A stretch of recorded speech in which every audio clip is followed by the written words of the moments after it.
Coucou mes stars, j'espère que vous allez bien. Ici Rosie pour une émission spéciale 100% féminine. Aujourd'hui, on va parler de la génération 90 ou alors la génération Y qui est coincée entre deux mondes. Avant de commencer, je vais vous présenter mes deux superbes invités. Alors, je vais commencer par ma droite avec Béné. Je te laisse te présenter. Ok, donc moi c'est Béné, j'ai 30 ans, je suis assistante sociale et coiffeuse à mes heures perdues. Ok. Moi, c'est Doua, j'ai 28 ans, je suis maquilleuse professionnelle, formée aux techniques nigériennes et je travaille aussi en marketing digital, en création de contenu pour des marques. Ok, merci à vous les filles pour vous être dépassées jusqu'ici. En tout cas, j'espère que vous allez bien aussi. Donc, on va débuter le sujet avec un petit point culture. Alors, lorsqu'on parle de la génération Y, on parle des personnes qui sont nées dans les années 80 jusqu'aux fin des années 90, donc à peu près 96, 97, à partir de 97. C'est la génération Z, celle qu'on entend parler depuis un moment maintes et maintes fois.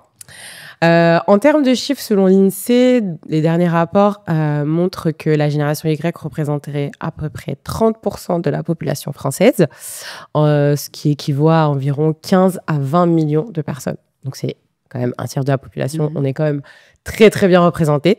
Et aujourd'hui, on va vraiment se concentrer sur la génération 90 qui nous représente un petit peu. Donc, comme tu l'as dit, Béné, toi, tu as 30 ans. Moi, j'en ai 29. Et toi, Doua, qui en a 28. Donc, on est totalement dans la tranche d'âge qu'il nous faut. Et dans celle qui est vachement représentée quand même, je trouve, aussi des personnes qui nous écoutent. Donc, merci à vous de toujours nous écouter, d'ailleurs.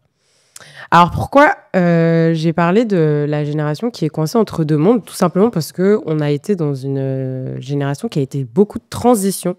On a connu toutes les nouvelles technologies avec l'essor d'Internet, les réseaux sociaux, la télévision, comment on appelle ça, les téléréalités qui sont quand même arrivées en France et la Star Academy, Love Story, toutes ces choses comme ça.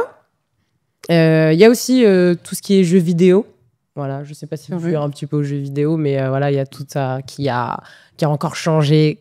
On a découvert ça. La nouvelle monnaie aussi. On est passé du franc à l'euro dans notre enfance. Et aussi les changements quand même sociaux qui ont été quand même majeurs. On est une population qui est de plus en plus dense en termes de démographie. Il y a aussi les enjeux environnementaux qui ont totalement changé quand on était plus jeune. Donc déjà, toutes ces transitions auxquelles on a assisté, comment vous les avez vécues, vous, tout simplement dans votre enfance aujourd'hui? Est-ce que ça a quand même impacté votre vision de la vie, toutes ces transitions-là? Est-ce que ça vous a permis de mieux vous adapter au monde actuel ou pas? Je vous laisse. Moi, je trouve justement qu'on a eu cette chance d'évoluer avec la technologie. En fait, on est vraiment une génération où on est en plein dedans, en fait.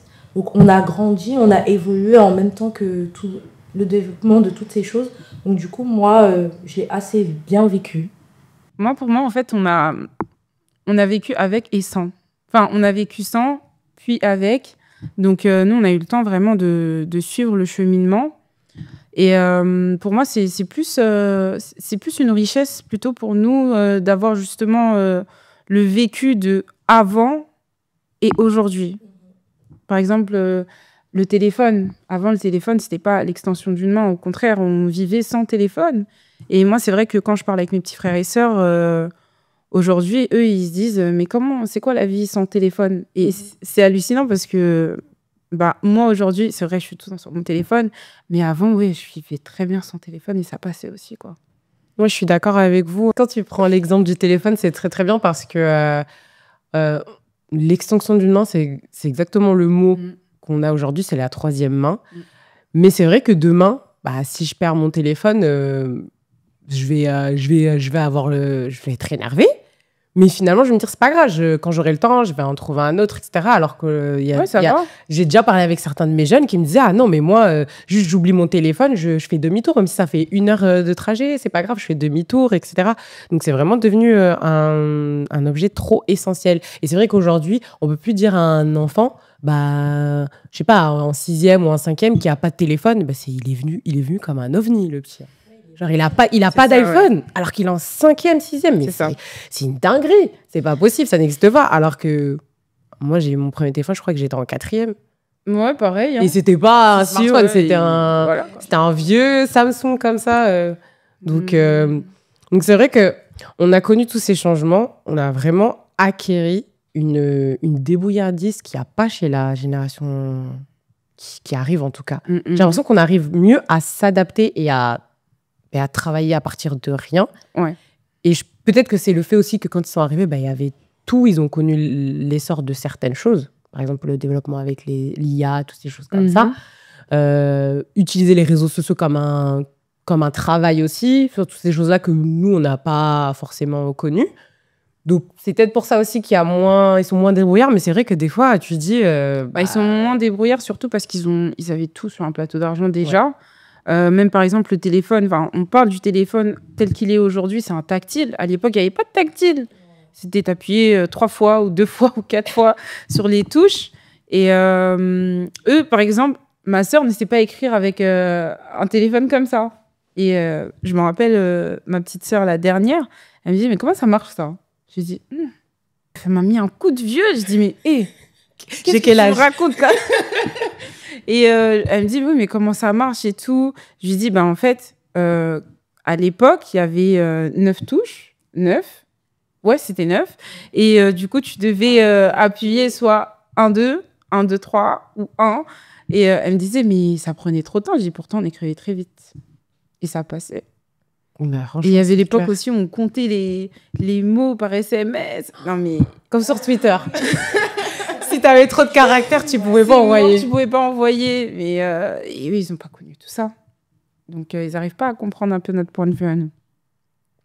Effectivement, et en parlant de téléphone, on est obligé d'aborder le sujet des réseaux sociaux, avec l'importance que ça prend aujourd'hui dans nos vies, parce que c'est un petit peu devenu simple de s'exposer aujourd'hui via nos réseaux sociaux. On a connu aussi tout ce qui est Skyblog, MySpace, Twitter, maintenant c'est X, Facebook, Instagram, puis Snapchat, toutes ces choses-là, et TikTok. Et le dernier arrivé en date qui était avant, je ne sais plus c'est quoi le nom. Avant Musical.ly. Voilà, Musical.ly devenu TikTok. Vraiment, toutes ces plateformes-là, en tout cas, sont devenues des reflets de nos vies. Est-ce que c'est plus facile, selon vous, de se comparer déjà aux générations qui sont présentes aujourd'hui, les générations suivantes, donc génération Z, etc. Et est-ce que les différenciations sont augmentées selon vous? Est-ce qu'on voit plus la différence que avant, on n'aurait jamais connu le quotidien d'une femme qui était née en 1970, par exemple, s'il n'y avait pas eu les réseaux sociaux et qu'elle en parlait? Moi, je pense que c'est à double tranchant. Autant on a vraiment assisté à la création de tous ces réseaux sociaux-là, par exemple Snapchat, Instagram, TikTok, Twitter, qui aujourd'hui sont des réseaux sociaux qui sont installés dans la vie quotidienne, je dirais. Donc, je pense que le fait d'avoir assisté à tout ça, soit on peut s'adapter directement à ça et grandir avec le réseau en question, soit c'était plus non, je reste sur la réserve. Je ne peux pas comprendre qu'on puisse s'exposer autant. Mais ça rajoute aussi un truc par exemple, toi, tu as parlé de la vie quotidienne d'une personne née en 70. C'est super intéressant et c'est justement ça qui fait la richesse des réseaux sociaux, c'est qu'on peut voir de tout à partir d'une seule place. Moi, je pense que déjà, nous, notre façon les personnes qui sont nées dans les années 90, notre façon d'utiliser les réseaux sociaux, elle n'est pas pareille que celle d'aujourd'hui. Enfin, moi, je parle personnellement. En fait, comme je sais par exemple que Facebook, avant, c'était vraiment pour montrer des moments en famille. C'était des moments clés, en fait, que tu voulais partager avec les autres. C'était pas le quotidien, je vais au cinéma ou je vais manger. Non, c'était pas ça.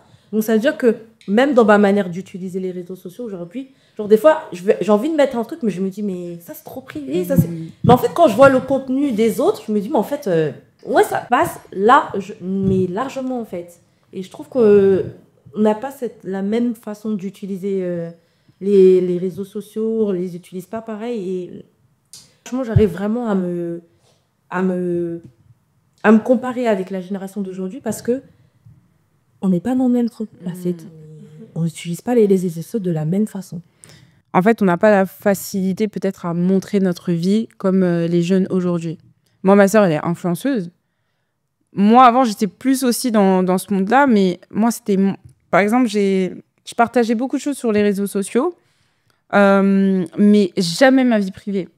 C'est-à-dire que je partageais beaucoup de choses, j'avais du contenu, j'avais de quoi dire, mais personne ne savait j'avais combien de frères et sœurs, personne ne savait si j'avais ma mère, mon père, personne. En fait, elle partagerait qui pouvait lui nuire. Ouais, c'est ça. Alors que là, c'est facile de savoir où t'habites, où tu exactement. vas à l'école. Ma petite sœur, elle parle de tout, elle dit tout. Des gens sont impliqués dans notre vie, quoi. Et je lui dis, mais comment t'arrives à faire ça? Enfin, moi, j'arrive pas du tout. J'ai beaucoup de mal. Et même quand je vais le filmer, je vais réfléchir à 2 fois avant de le poster. Elle va le faire directement.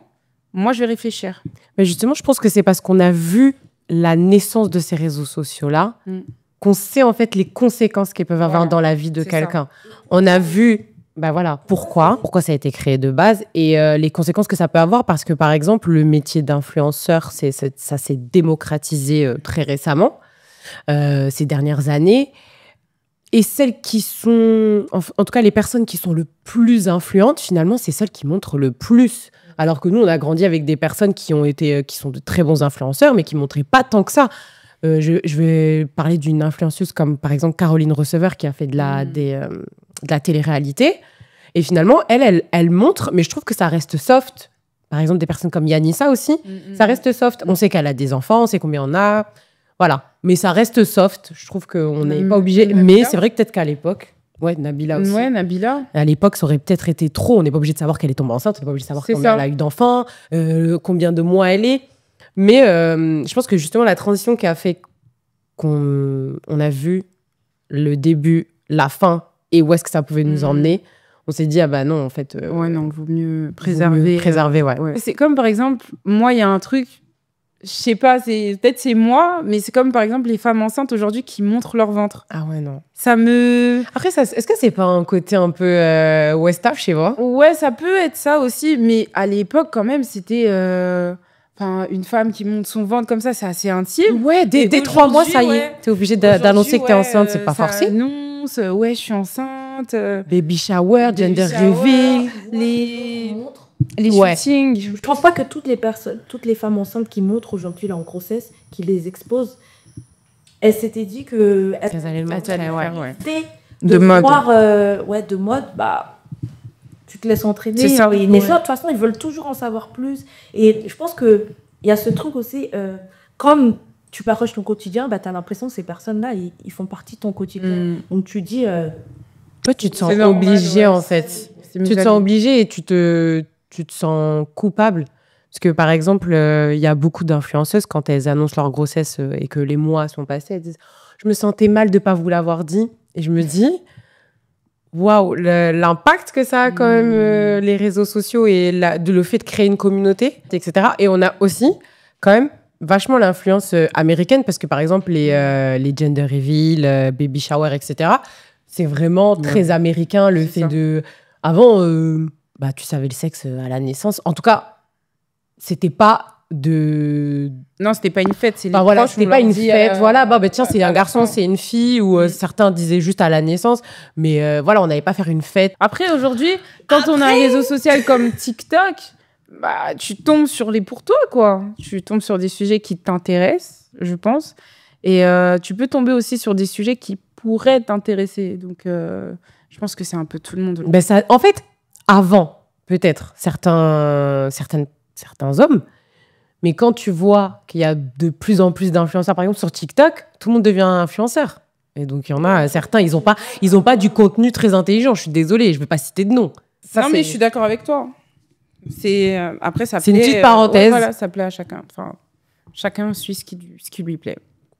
Mais est-ce que vous sentez qu'il y a quand même une obsession de réussir rapidement depuis l'essor des réseaux sociaux et est-ce que ça prend une place et est-ce que ça a des conséquences sur votre bien-être aujourd'hui, voilà, avec votre âge, avec la maturité que vous avez et avec le temps qui est passé pour vous. Donc, est-ce que vous avez vraiment eu des conséquences sur votre bien-être, sur votre santé mentale, le fait que voilà, j'ai tel âge, un tel, elle a 23 ans, elle a déjà ça. Sur les réseaux, tu vois ça, tu te dis, mais qu'est-ce qui se passe pour moi, en fait? Est-ce que ça a joué sur votre mental? Déjà, en tout cas, moi, j'ai grandi dans l'optique où il fallait aller à l'école, déjà, pour réussir. Il fallait aller à l'école, il fallait faire le plus d'études possible pour réussir. Et en fait, c'est pas que c'est frustrant parce que j'ai pas la rage. C'est bien pour eux. Mais en fait, là, maintenant, c'est... on est en train de nous montrer que des gens peuvent avoir vite sans... En fait, il n'y a plus d'étapes. Il y a plus cet aspect où tu charbonnes pour avoir les choses. Non, là, il suffit que tu aies une bonne caméra, tu aies un petit peu un contenu, tu postes et en fait, tu pourras avoir les... Clairement, tu pourras avoir les sous, en fait. Et du coup, nous, sur notre génération, nous, on n'est pas... Après, il y a plein d'influenceurs de notre génération, mais on n'a pas cette vitesse. Même quand tu regardes certains influenceurs qui viennent d'arriver, qui ont 20 ans, qui ont 23 ans, ils sont arrivés il y a 3-4 mois. Mais en fait, et quand tu regardes le contenu que des filles de notre génération, elles font, tu vois la différence. Ouais. Ça balance. En fait, ça marche à une vitesse. Même moi, je n'arrive pas à comprendre. Et pourtant, quand tu regardes le contenu de la TIC à 30 ans, tu vois que derrière, il y a une réflexion, il y a un travail. Alors que l'autre, elle est juste en train de danser et ça a pris. Après, moi, sur mon mental, ça n'a pas tant impacté, mais je me dis, peut-être il n'y a pas que les études, que ton travail. Peut-être tu devrais regarder un peu qu'est-ce que tu pourrais proposer. Peut-être, en fait, je commence à regarder l'influence comme un vrai travail, en fait, comme vraiment une opportunité, comme vraiment quelque chose qui pourrait m'ouvrir les portes. Donc, je commence à m'y intéresser de plus en plus, franchement, sans mentir, parce que ça peut changer ta vie, en fait. Clairement. Ouais, c'est clair. Et toi, Doua? Écoute, moi, je pense que ça n'a pas autant agi sur mon mental que ça. Mais bien sûr, il y a eu des périodes où... moi, j'ai toujours été carriériste et j'ai toujours voulu être entrepreneur depuis que je suis petite. À l'école, je disais tout le temps, je veux avoir ma propre entreprise, créer quelque chose, être le patron. Mais c'est vrai qu'arriver à un moment aussi, tu sais, quand t'es dans des bas, tu vois, quand t'es pas bien, quand tu regardes un peu le quotidien des personnes de ton âge sur les réseaux sociaux, et tu dis, mais je suis en retard, alors que non. Ouais. On est juste à l'horloge de notre propre vie. Et c'est comme, par exemple, le mariage. Moi, je viens d'une famille Westaf. Chez nous, le mariage, à la vingtaine, allez, c'est parti, bientôt, tu te maries. Et puis moi, il y a eu 20 ans, 21, 22, 23, 25. 25, là. Tu commences à prendre du temps, t'es un peu en retard. Et il y a les commentaires de la famille. Sur les réseaux sociaux, tu vois que les personnes de 25 ans, elles se marient, elles sont en train de se marier, même plus jeunes. Les enfants de 20 ans, 21, 22. Rien que dire les enfants. Et toi, t'es là, tu regardes, t'es heureux.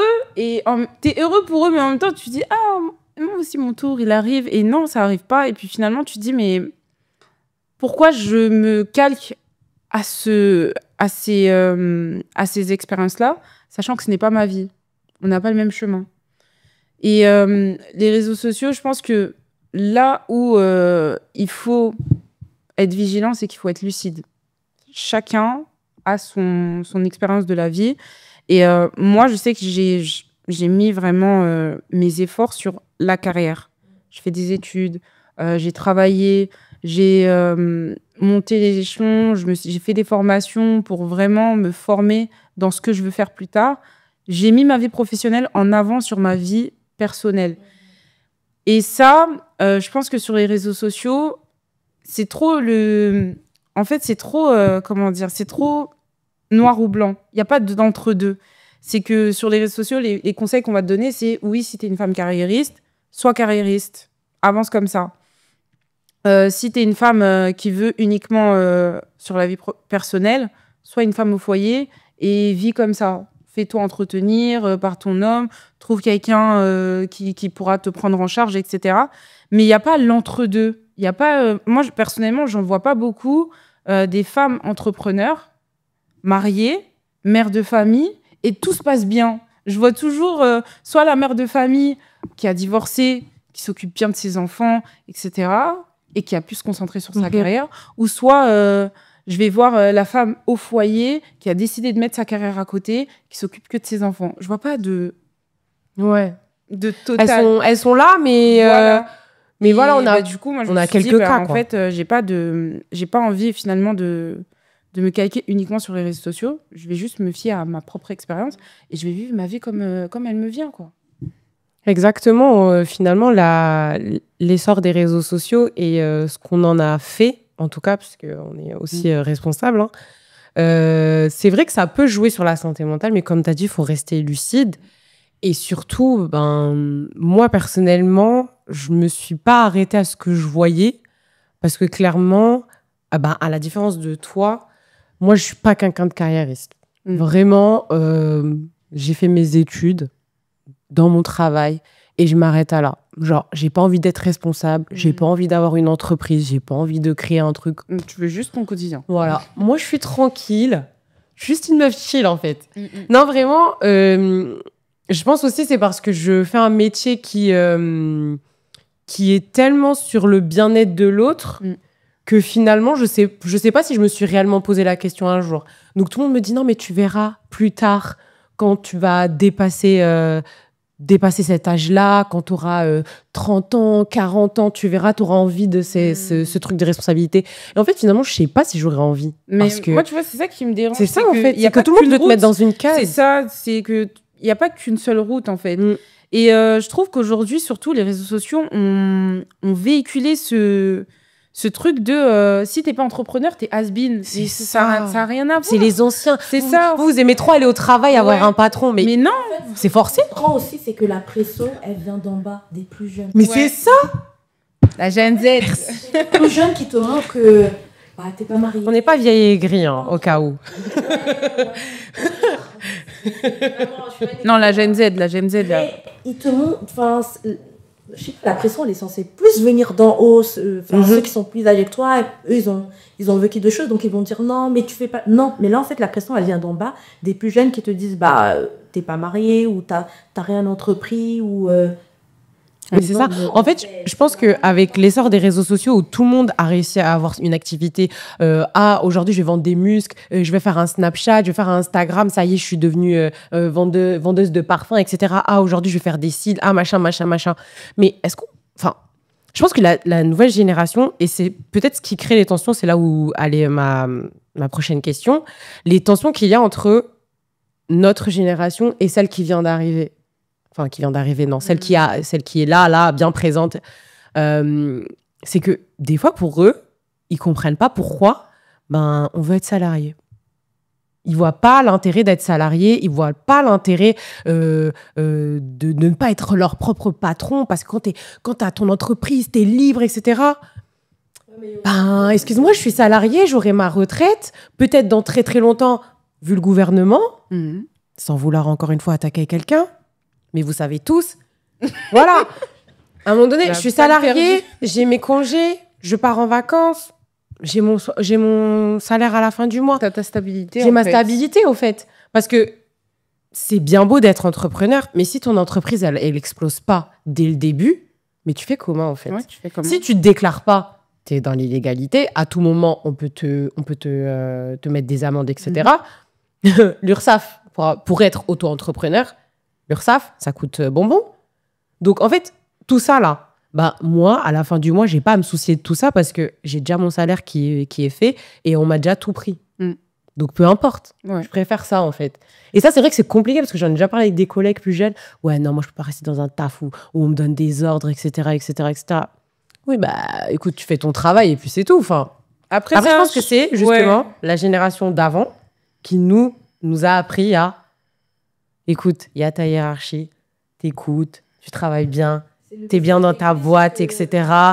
tu verras, tu vas grandir petit à petit, etc. C'est peut-être ça aussi que nous, on a pas encore ça dans notre cœur. Parce que eux, ça mieux que nous. Je sais pas si... Ouais, la jeunesse. Nous, on écoutait, en fait. Enfin, beaucoup de choses que tu dis, ça vient pas de toi. Ouais. Ça vient d'en haut, ça vient Ouais. des personnes plus âgées que toi qui t'ont transmis ça. Et que j'ai compris avec le temps, en fait. Là, nous, comme on est démodés, en fait. Enfin, moi, de toute façon, je le vois. Ouais. Il me regarde en mode... En fait, pour moi, j'ai juste 30 ans. Mais dans le regard d'une personne qui a 21, 22, j'ai l'impression que j'ai 50 ans. Ouais. Mais pourtant, quand ils te voient la première fois, ils disent « Mais non, t'as 30 ans !» T'as 30 ans. J'aurais jamais dit. Bah, si. Mais pourquoi? Enfin, des fois, ils te voient et te disent « Ah, mais tu fais plus jeune, etc. » Et puis après, tu dis au niveau de la... C'est quoi qui te fait que je suis plus jeune? C'est la mentale? C'est quoi? Ah non, mais c'est vrai que maintenant, quand j'y repense... Bah oui, on n'a pas. Quand tu parles, ça se voit, t'es mature. Mais il y a 10 minutes, tu me disais que j'avais 23 ans. Qu'est-ce que tu me racontes, là? Moi, je dirais... moi, je l'ai pas vécu, tu vois. Moi, j'ai La pas tension vécu... avec... C'est vrai, toi, t'as des frères et sœurs qui sont vraiment dans la génération là qu'on attaque un peu entre guillemets. Même au lycée, moi, tu vois, j'ai eu à redoubler. Donc, j'ai été avec des générations plus jeunes. Et tu vois, l'histoire de métro, boulot, dodo, que les plus grands nous ont transmis, moi, ça, je l'ai pas assimilé. C'est pas rentré dans ma tête, en fait. Et c'est vrai que à l'époque, je me rappelle, au lycée, tu sais, quand tu allais voir le conseiller d'orientation, directement, il disait « Va en lycée pro, tu vas faire ci, tu vas faire ça, après, tu as un travail, et après, tu peux rester dans ton travail. » À chaque fois, quand je disais que je voulais être chef d'entreprise, on me disait « Ah, mais non, c'est pas comme ça. » On m'a jamais appris à l'école à devenir chef d'entreprise. Il y a aucun cours pour ça. Ouais. On t'apprend ni la confiance en toi, on ne te l'apprend pas. On apprend avec le bon salarié, en fait. Oui, c'est ça. Et ça, moi, c'est vrai, par contre. Ça, c'est vrai. Moi, je suis sortie, en fait, de ce schéma-là parce que ça me convenait pas. Tu vois, ça me convenait pas du tout. Donc, moi, le métro, boulot, dodo, je l'ai pas assimilé. Donc, moi, je comprends ceux après moi qui disent je peux pas rester plus d'1 an dans un travail. Non, mais oui, après, ça reste à nuancer, tu vois. Bien sûr que le métro, boulot, dodo, nous, on a quand même... Je pense que la génération 90, elle a quand même ouvert les portes à ceux qui sont arrivés derrière. Parce qu'on n'a pas fait comme nos prédécesseurs. On n'a pas tout accepté et on n'accepte toujours pas tout. Enfin, il y en a beaucoup qui n'aiment pas signer des CDI. Et c'est notre génération. C'est ça. Voilà, c'est pas les plus jeunes qui nous ont appris à pas signer des CDI. Moi, par exemple, je signe pas de CDI parce que j'ai pas envie. Je me dis, j'ai envie d'aller là, un jour je vais là, un jour je vais là, pour pouvoir changer, avoir un nouvel air. Mais voilà, je me dis pas que je vais être entrepreneur. Après, bien sûr, on ne fait pas de nos cas une généralité, bien sûr. Mais par exemple, toi qui es dans l'envie d'être entrepreneuse. Toi, tu signes pas de CDI. Moi, je fais que ça. Tu vois, je signe des CDI. En fait, et comme ça, tu peux me dire... T'es un peu bizarre quand même. Non, mais tu vois, là, c'est vraiment... À l'époque, avoir un CDI, c'était... Ouais. Oh, t'as un CDI. Ouais, c'est vrai que les... Ouais. C'est ça. Et avant... Mais maintenant, moi, j'avais pas du tout la notion du CDD. Tu vois, moi, CDD, j'en ai jamais eu... Enfin, j'en ai eu un seul. Et ça, c'était quand j'étais à Montpellier, à l'époque, pendant mes années à la fac.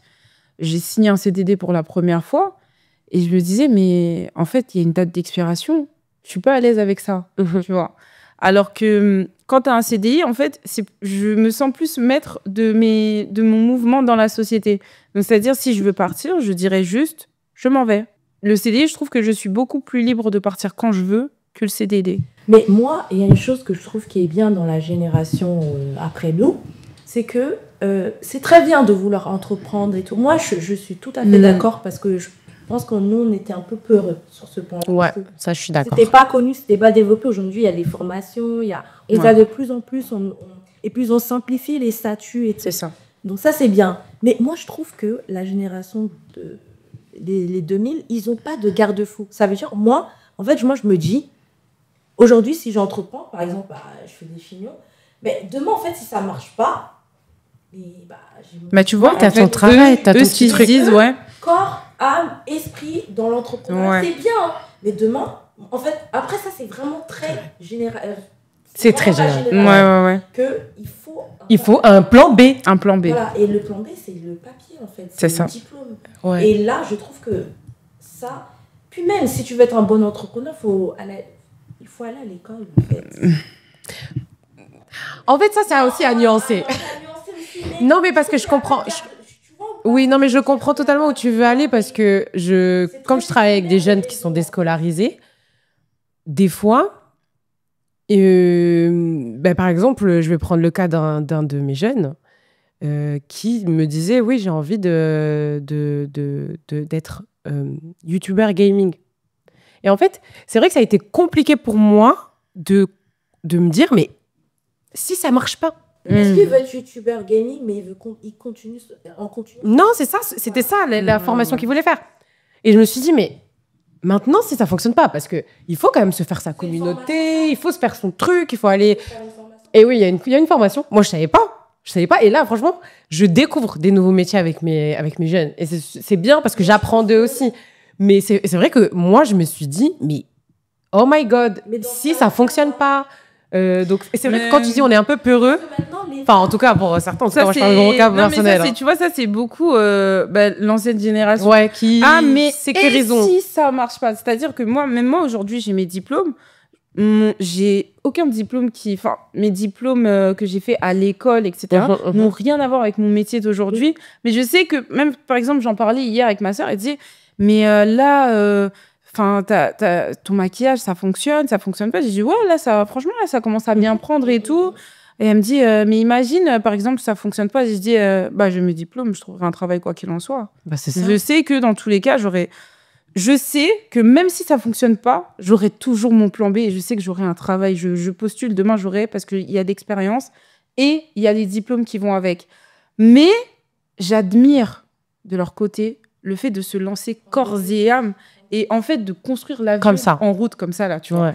Genre les success stories, genre. Ça, j'aurais aimé avoir cette audace avant, tu vois. Mais ça, je pense que maintenant, l'État, il a compris et il accompagne. Au début, c'était un peu... Chacun tâtonnait, mais maintenant, il y a des formations, par exemple, de ce que tu viens de dire. Il y a des formations pour professionnels. Oui. Il y a ça pour tout. Ça, je suis d'accord, en fait, d'accompagner la personne vers les métiers du moment, en fait.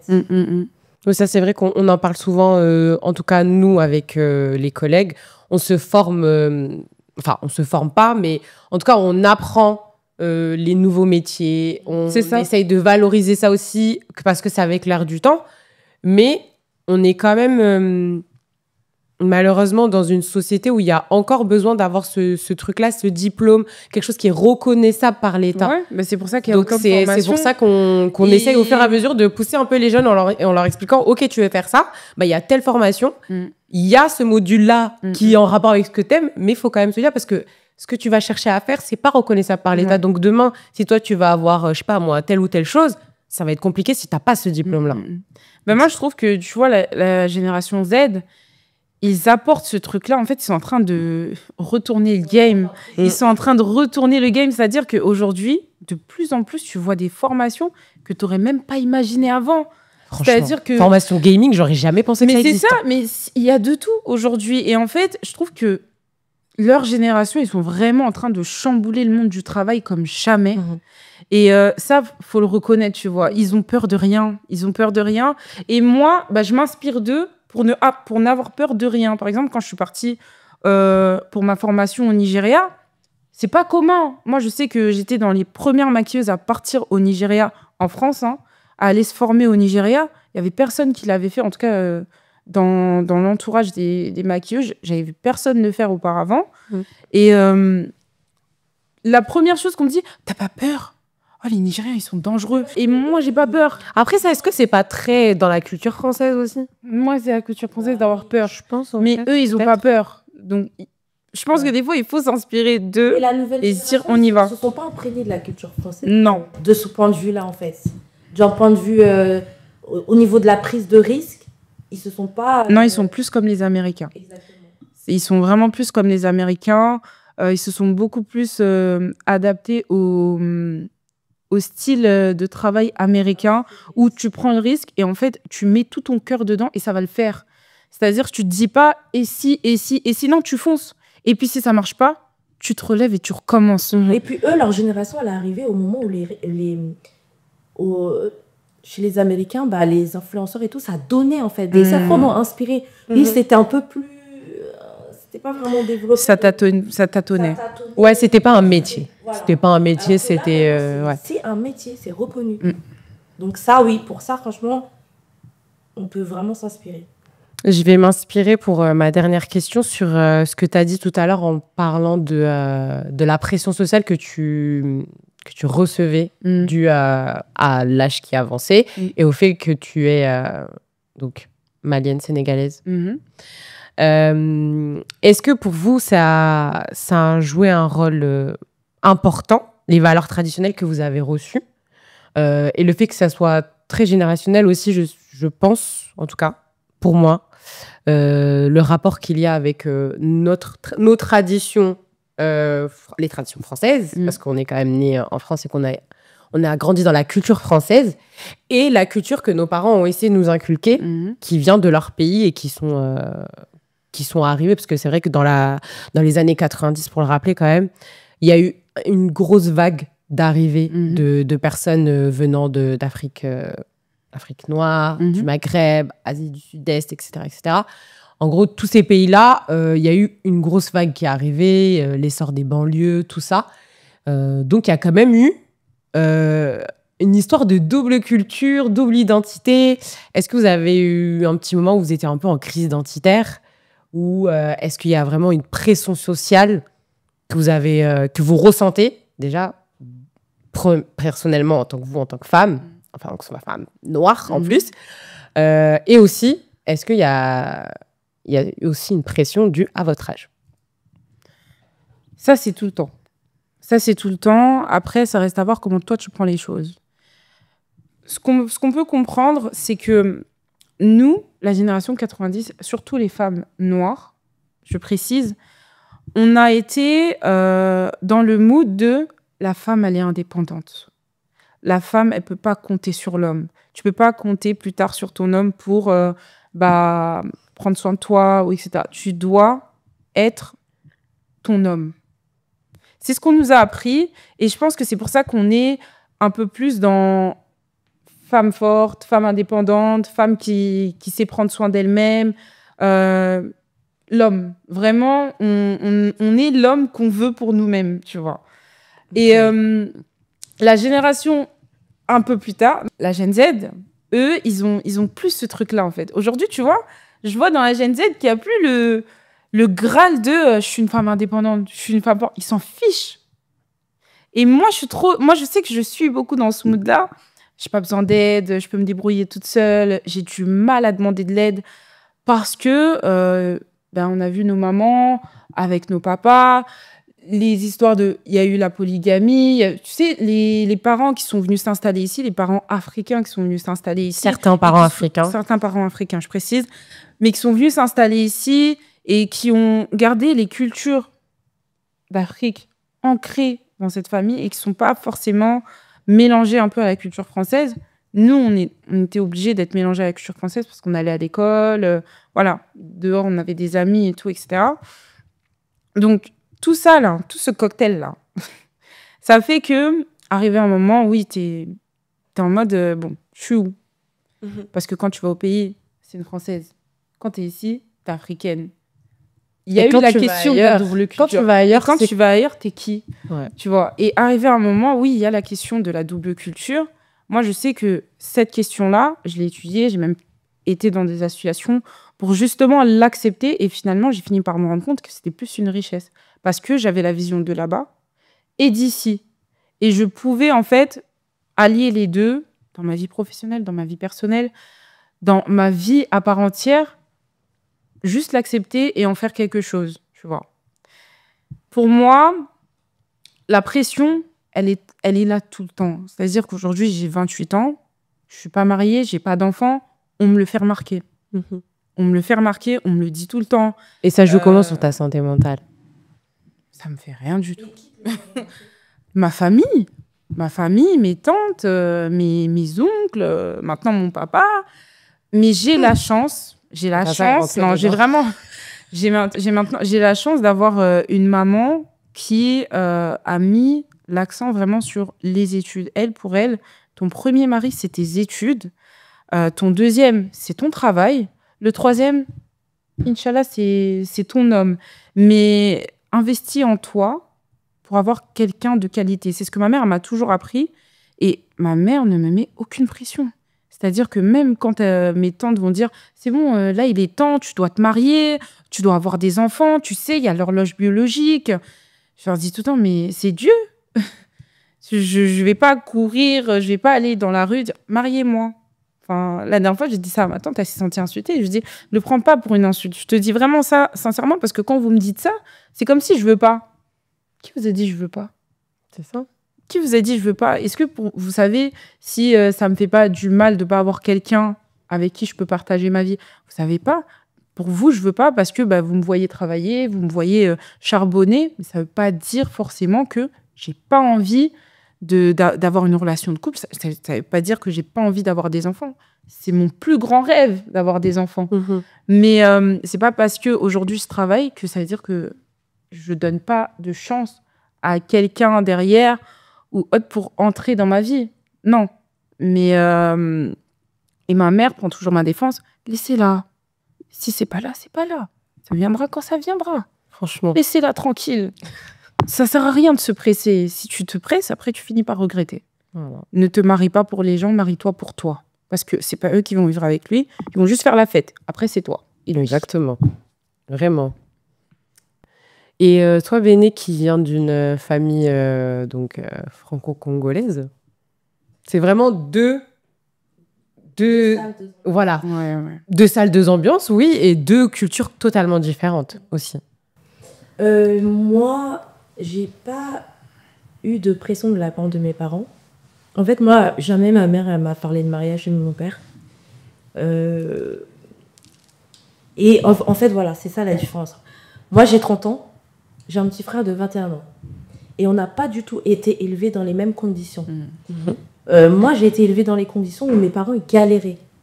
Et comme mes parents ils galéraient, mon père il me disait toujours il faut que tu fasses des études pour pas galérer comme nous. Sauf que quand mon frère il est né, c'était fini la galère. Donc en vrai, lui, la vie, elle était bien. Donc moi, j'entends mon frère il dit tout le temps, il dit mais moi, jamais à 30 ans, je suis pas mariée. Jamais à 30 ans, c'est mort. Mais parce qu'en fait, on lui a pas inculqué la même chose. On a été élevés par les mêmes parents, mais de par ce qu'on vivait, on n'a pas eu les mêmes... on nous a pas transmis la même chose. Donc du coup, lui, il n'a pas... cette notion, voilà. Et donc moi, honnêtement, mes parents ne m'ont jamais mis la pression, mais moi, c'est plus l'entourage, les tantes, les oncles, l'église aussi beaucoup. Parce que les jeunes, elles se marient. Parce que, bon, c'est personnel, mais parce que moi, j'encadre les jeunes. J'encadre les jeunes, je ne suis pas mariée. Donc du coup, un jeune, deux jeunes, trois jeunes, ils se marient, mais toi, tu les encadres. Je dis, mais finalement. C'est comment, en fait? Et moi, où j'ai eu la pression, c'est quand j'ai eu 29 ans. Je me suis dit, là... En fait, moi, mon échéance, c'était 30. Je me suis dit, 30, là, ça va être chaud, tout. Faut que je me ça va. J'ai eu une pression à 29 ans. Donc, en fait, toute l'année de mes 29 ans, je n'étais pas bien. J'étais dans un mal-être, j'étais comme en dépression. Pas que de mon âge, mais ça a contribué. Et en fait, à 30 ans, je me suis dit, en fait, stop. Là, en fait, il est temps que tu... T'es bien, en fait. Parce qu'en fait, si je prends mon côté congolais, je suis un peu en retard pour me marier et tout. Mais après, j'ai l'impression que c'est générationnel parce que chez les Congolais, je vois beaucoup de personnes congolaises qui se marient tard. Hein.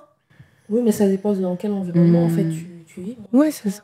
Oui, c'est vrai. Tante, en fait, moi, j'ai pas beaucoup de cousines, j'ai plus des nièces. C'est les familles africaines. Donc, moi, je suis tante et mes nièces, qui sont plus petites que moi, elles sont mariées. Donc, en fait, à 30 ans, je me suis dit... Alors qu'en fait, quand tu prends ta culture française, en fait, à 30 ans... Ça va. Hein. Ça va. En fait. Tu commences à accompli, tu t'es stabilisé.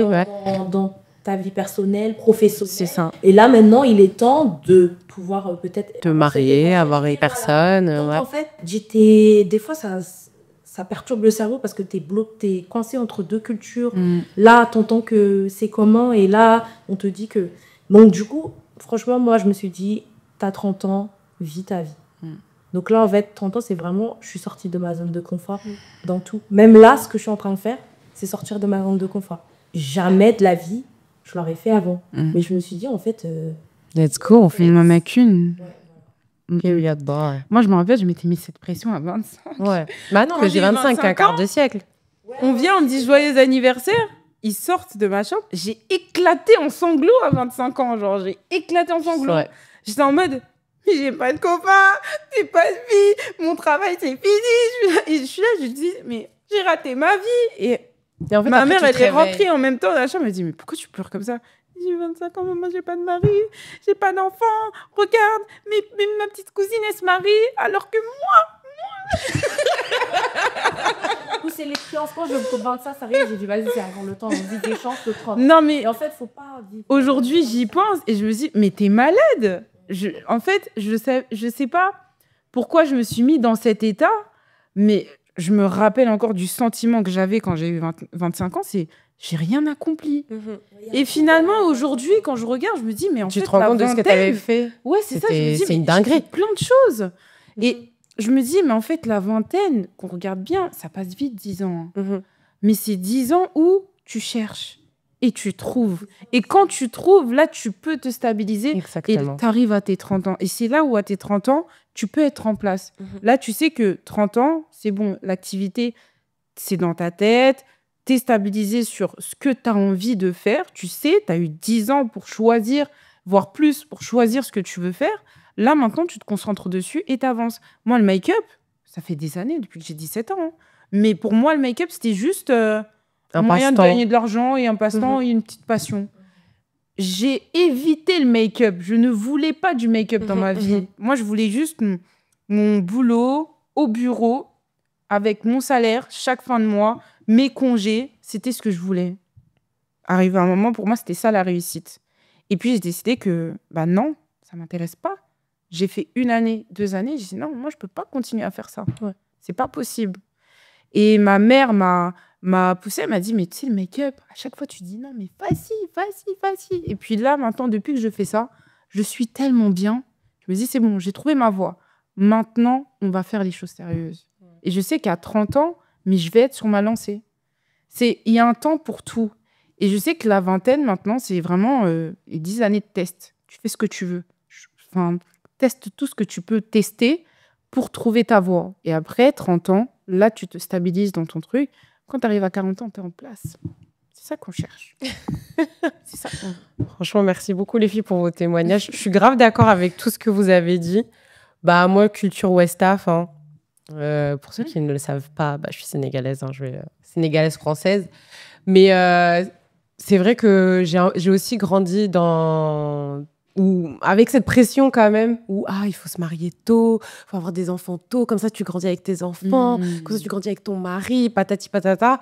Et c'est vrai que là, j'y commence à arriver. Oh, ben tiens, t'es partie à tel ESJF. Oh, ben tiens, t'es partie à tel mariage. Mais toi, tout le temps, tu snaps tel mariage, mais toi, on voit jamais que c'est toi la mariée, etc.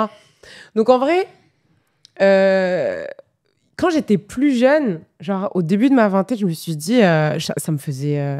bizarre quand vraiment je me souviens, ma meilleure amie elle s'est mariée, on était tous en mode waouh et tout. Après on s'est dit ça veut dire que ça va commencer. Ouais. Et aujourd'hui je suis toujours pas mariée, mais c'est pas dérangeant genre, parce que dans mon horloge à moi je sais que genre dans ma tête c'était genre l'année des 30 ans. C'est là où c'est le début du commencement en vrai. C'est là où, parce que quand je voyais mes grandes sœurs, parce que j'ai 10 et 12 ans d'écart avec mes grandes sœurs, les plus aînées, les plus grandes. Et en fait, je les voyais à 30 ans, mais des bêtes de voyage. Elles étaient en place dans leur travail. Elles étaient là, elles revenaient des habits de fou. Moi, j'étais là, je les admirais. Je me disais, mais c'est ça avoir 30 ans Alors que quand je voyais à 20 ans, je me disais, elles sont à la maison tranquilles, alors que là, elles étaient là, elles avaient leur appart, leurs trucs, leurs choses, leur truc, enfin vraiment leur stabilité. Et en fait, je me dis, mais moi, c'est ça que je veux à mes 30 ans. Et finalement, et aujourd'hui, je me dis, ce que je voulais quand j'étais plus jeune, je vais l'avoir parce que j'ai fait le taf pendant ma vingtaine. C'est ça. Donc, je ressens la pression sociale, c'est sûr que les gens, ils viennent, ils me parlent, etc. Ça parle dans mes oreilles. Mais en fait, ça passe, je m'en fiche. Si vous voulez, oui, d'accord. Mais maintenant, quand c'est comme ça, moi, je les choque. Je dis non, moi, j'ai pas envie de me marier. Qui t'a dit déjà j'avais envie de me marier? Qui t'a dit que je voulais des enfants? Ah, tout le monde n'a pas envie. Hein. Non, tout le monde n'a pas envie. Ah bon? Mais pourquoi? Et ça commence à rentrer dans des débats. Mais mêlez-vous de vous, au fait. Clairement. Parce que justement, la vingtaine, ça nous a permis de voir aussi ceux qui se sont mariés avant nous et qui nous ont montré. Mais tu sais que c'est pour ça que je suis contente de ne pas m'être mariée avant. Mais parce que j'ai la maturité. Mais sinon, j'aurais été... Non, je te dis la vérité.